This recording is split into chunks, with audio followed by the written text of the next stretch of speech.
नमस्कार प्रेक्षको. CII आणि EHL यांच्या सहकार्याने पुणे येथे VET by EHL Swiss professional diploma करण्यात येणार आहे. 18 महिन्यांच्या या कोर्समध्ये बिझनेस स्कूलचा अभ्यासक्रम आखण्यात आलेला आहे. अभ्यासक्रमाची सुरुवात 6 महिन्याच्या प्रशिक्षणाने होते आणि नंतर ॲडव्हान्स सर्टिफिकेट प्रोग्राम आणि ऑन जॉब ट्रेनिंग करता 12 महिन्यांचेही प्रशिक्षण हॉटेल्समध्ये दिले जातं. जाणून घेऊयात या संस्थेनं दिलेली ही माहिती.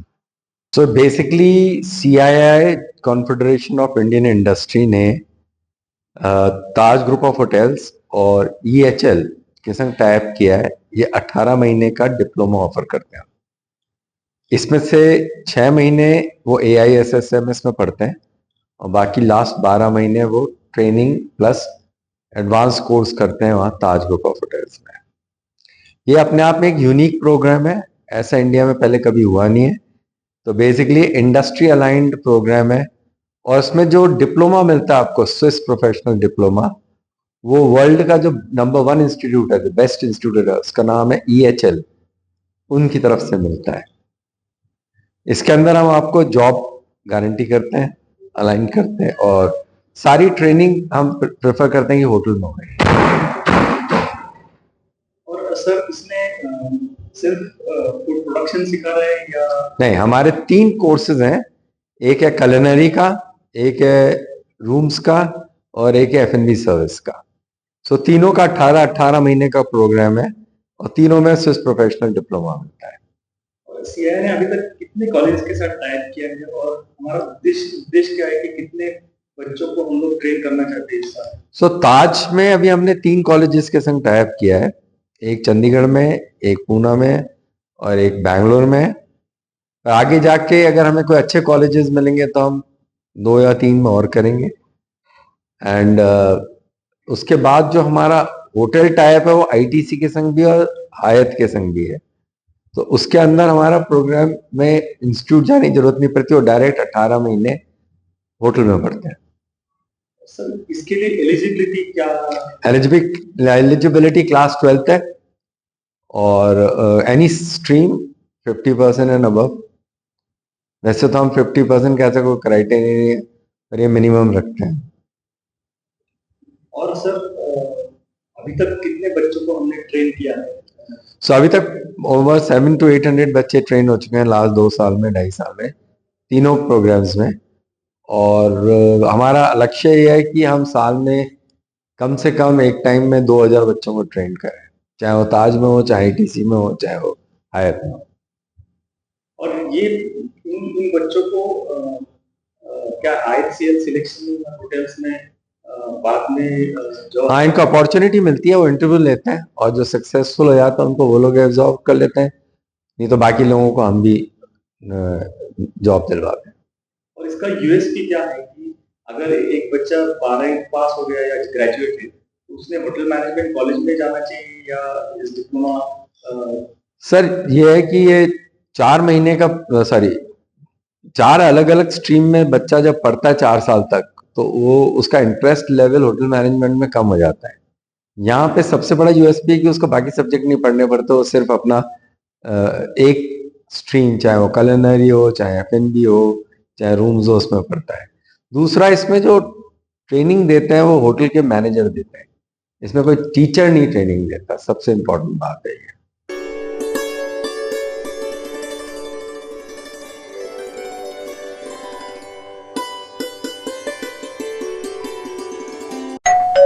अहो उठा ना, ऑफिसला नाही का जायचं?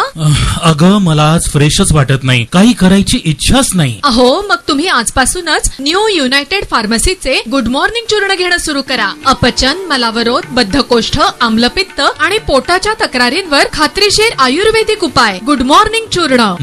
35 वर्षांपासून सगळ्यांच्या पसंतीचे गुड मॉर्निंग चूर्ण औषधांच्या प्रत्येक दुकानात मिळते.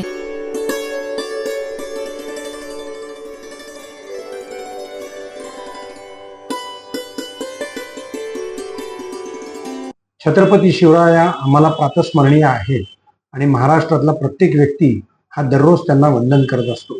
या शिवछत्रपतींच्या कालावधीमध्ये आणि त्यानंतरही ज्या साहित्यांची निर्मिती झाली त्या साहित्य, विज्ञान, तंत्रज्ञान या सर्वांवरती जे लेखन झालं त्याची चर्चा करण्याकरता आता जळगावला एक साहित्य संमेलन होते. जाणून घेऊयात त्याची माहिती.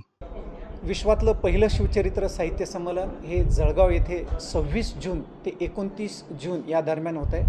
त्याचा उद्देश की हे छत्रपती शिवरायांचे 350वा राज्याभिषेक दिन असल्यामुळे हा कार्यक्रम आपण विश्वातलं पहिलं शिवचरित्र साहित्य संमेलन घेतो आहे. आतापर्यंत अनेक साहित्य संमेलन झाली, पण छत्रपती शिवरायांचं एवढं साहित्य उपलब्ध असतानासुद्धा त्या एकाही साहित्य संमेलनामध्ये छत्रपती शिवरायांचा काही विषय झालेला नाही.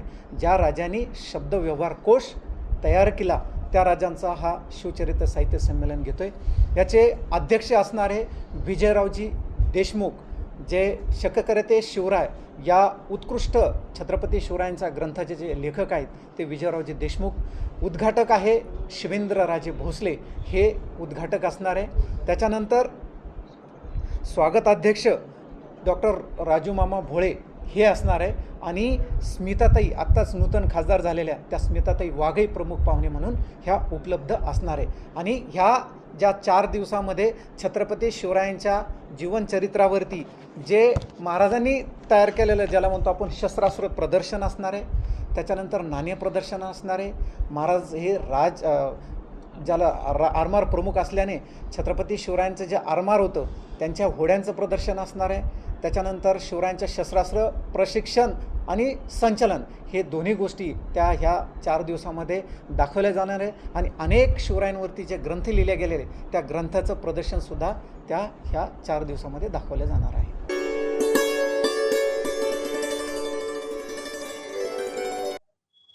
एखाद्या व्यक्तीला ज्या वेळेला कोर्टाकडून शिक्षा होते त्यावेळेला त्याची रवानगी येरवडा कारागृहामध्ये होते आणि तो शिक्षा भोगू लागतो.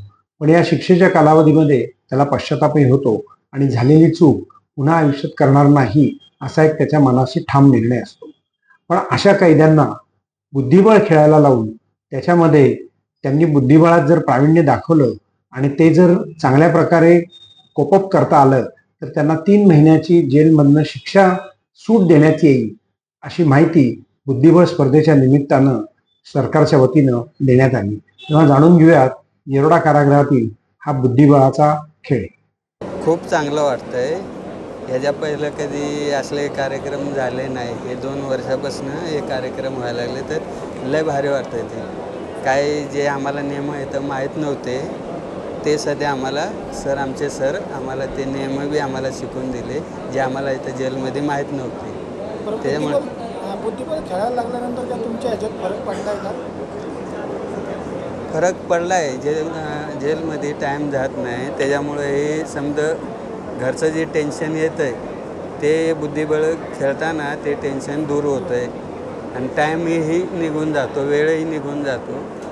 छान वाटतंय. आम्ही मागच्या वर्षी इथे स्पर्धा जिंकलो, सुवर्णपदक मिळवलं आणि असे उपक्रम अजून जेलमध्ये चालले पाहिजे. अजून भरपूर लोक याच्यामध्ये सहभाग घेतला पाहिजे. त्यांनी अजून यापुढे चेसमुळे परिवर्तन होतं आयुष्यात. आपली एक चूक आपल्याला किती माग पडते याचा अंदाज आपल्याला येतो चेसवर. की आपण खेळताना एक जरी चुकलो तर आपला डाव सर्व जातो. तर आपलं आयुष्य किती महत्त्वाचं आहे की आपण कसं वागलं पाहिजे. ज्या चुका झाल्या तर झाल्या, आता यानंतर त्या काढल्या नाही पाहिजे. ते का गोल्ड मेडल आपल्याला फार छान वाटतात, पण त्याच्यापेक्षा महत्त्वाचं आहे की सगळे इन्व्हॉल्व झाले आणि त्या हिशोबाने आपण केलेलं आहे. आणि एक छोटेसं पावळ गेल्या वर्षी आपण उचललं होतं की आपण पार्टिसिपेट केले आणि 1 वर्षामध्ये आपण कॉन्फरन्स आयोजित करतो आणि ते तुम्हाला स्टेप दिसेल की किती आपण छलांग मारलेलं आहे. किती बंदी पूर होते सगळेला. सुरुवाती जे बंदी गोल्ड मेडल जिंकले होते तुम्ही जरा अभिजितला विचारून घ्या, त्यांना ते काहीच माहीत नव्हता चेसबद्दल. त्यांनी सुरुवाती जसं आपला भजन स्पर्धा होती तर आधी आम्ही ट्रेनिंग देतो, त्यांना रूल समजवतो आणि तिचे काही वेळ असेल ते ट्रेन झाले की मग गोल्ड मेडल पण आणतात. तर तसला प्रकार आहे. जे आपले विनर होते त्यांना 90+30 days 120 दिवस एकूण आपण त्यांना रिमिशन दिला होता. पण रिमिशन तर एक आहेत, पण त्याच्याशिवाय सगळ्यांनी इन्व्हॉल्व व्हावं आणि ते महत्त्वाचे असतं. शेवटी ते प्रिझनर्स सजा संपल्यानंतर सोसायटीमध्ये जाणार.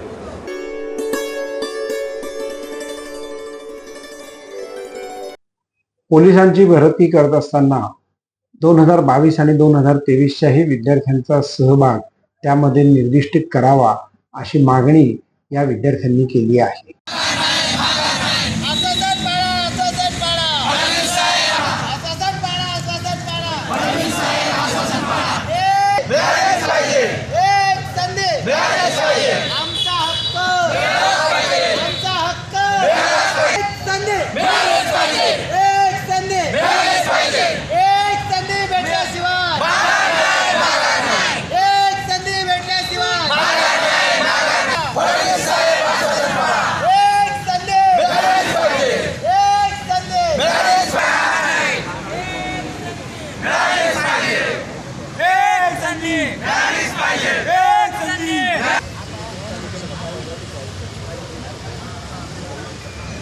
22-23